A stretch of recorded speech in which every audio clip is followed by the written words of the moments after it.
11 players on the Brandeis University women's college basketball team are refusing to play until their head coach is fired. They deserve more people talking about this, so let's talk about it. So if you don't know, Brandeis University is in Boston area. They play D3 basketball, and their head coach, Carol Simon, has been coaching there since the 80s. And last summer in 2023, this Deadspin article revealed that Carol Simon had been under investigation for accusations of racism towards her black players. And the complaint that launched the investigation was that when telling a story about an incident that occurred between two black men, she used offensive gestures, racial stereotypes, and said the N-word. And then when confronted about it, she said she was just telling a story and did not apologize. The complaint also went on to say that Simon would talk about black athletes in incredibly derogatory terms, calling them uncoachable and too dumb to learn plays. The witness also said that Simon would complain about black athletes being too involved in things like the Black Student Association and Black Lives Matter and other social justice initiatives, but she never complained about any of the white players' extracurricular activities. Finally, in the complaint, the witness said that 75% of black athletes left the team in 1 year, and I'm assuming that year would be 2022. The team had no idea this investigation was going on until that article came out, and then when the article came out, Carol Simon was put on administrative leave, 1 year paid leave,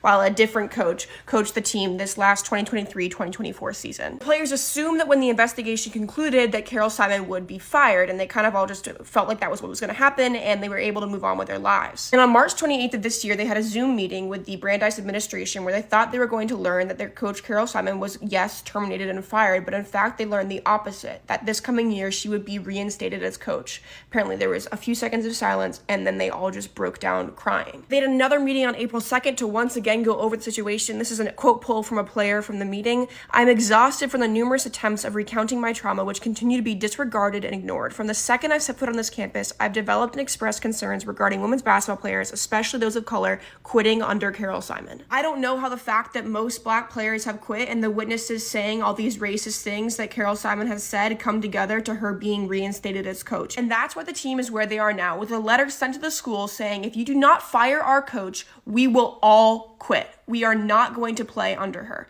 And they've put in the letter, they sent a notice to all the incoming freshmen saying that healthy communication is very important to a team, so of course they know. When an entire women's college basketball team unanimously comes together, potentially giving up a portion of their college basketball careers, it's not because they just don't like a coach. It's because she should not, under any circumstances, continue for a 36th year of coaching because of the effect she might have on incoming players, and definitely due to the effect she already had on the players that left the team. There's been no updates on the situation yet, but this team deserves better, and I'll keep you posted.